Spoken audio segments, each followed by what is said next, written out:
Inmunopatogenia.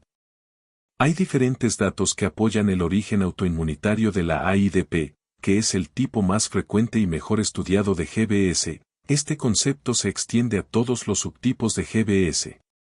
Es probable que a la lesión hística producida en la AIDP contribuyan mecanismos inmunitarios celulares y humorales.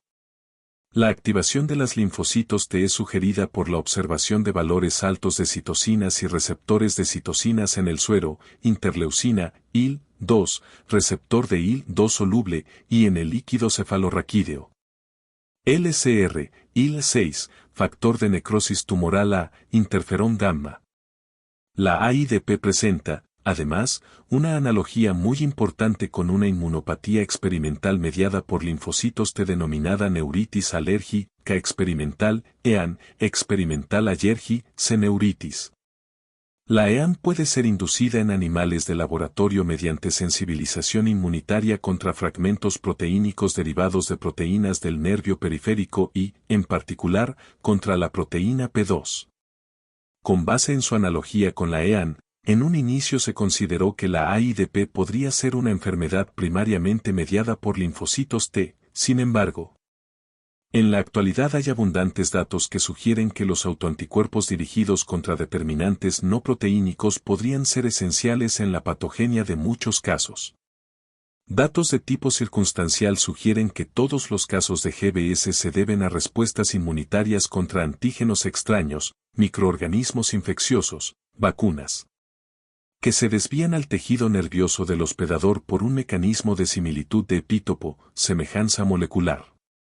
Es probable que los componentes nerviosos sean glucoconjugados, de manera específica, gangliósidos.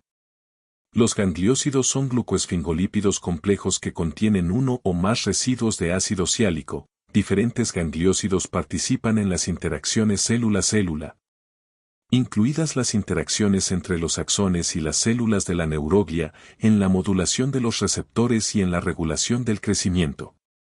Suelen estar expuestos en la membrana plasmática celular, lo que los hace vulnerables a un ataque mediado por anticuerpos. En el ser humano, los gangliósidos y otros glucoconjugados están presentes en grandes cantidades en el tejido nervioso y en sitios clave, como los nódulos de Ranvier. En el GBS son frecuentes los anticuerpos antigangliósido, 20 a 50% de los casos, sobre todo contra GML, en particular en Aman y Amsan, y los casos precedidos de infección por CG Juni. Algunos autoanticuerpos AIDP pueden reconocer complejos heterogéneos de glucolípidos en lugar de especies individuales presentes en todas las membranas celulares. Además, CG Juni aislado en las heces de los pacientes con GBS presenta estructuras glucolipídicas en la superficie que muestran reactividad cruzada antigénica con los gangliósidos, incluido GML, más abundantes en los nervios del ser humano. Los residuos de ácido siálico de las cepas patógenas de CG Juni también pueden activar las células dendríticas mediante la señalización por medio del receptor tipo TOI, TLR4. Que induce la diferenciación de los linfocitos B y amplifica aún más la autoinmunidad humoral. Otra serie de datos procede de la experiencia obtenida en Europa con el uso parenteral de gangliósidos de cerebro bovino purificados para el tratamiento de diferentes cuadros neuropáticos. Luego de 5 a 15 días de su inyección, algunos receptores han desarrollado un GBS axónico motor agudo con títulos altos de anticuerpos anti-GM1 que reconocen epítopos en los nódulos de Ranvier y en las placas motoras. En condiciones experimentales, los anticuerpos contra GML pueden desencadenar una lesión mediada por complemento en las uniones paranodales entre el axón y la célula glial, lo que interrumpe la aglomeración de conductos del sodio y tal vez contribuya al bloqueo en la conducción. Véase adelante fisiopatología. En el 90% de los pacientes con MFS se detectan anticuerpos anti-GQLB y G, cuadro 439A2, FIC 439A2. Y las concentraciones de IG son mayores al inicio de la enfermedad. En otras formas de GBS, no se detectan anticuerpos anti-GQLB, a menos que exista afectación de los nervios motores extraoculares. Una posible explicación para este vínculo es que dichos nervios presentan cantidades importantes de gangliósidos GQLB en comparación con los nervios periféricos de las extremidades.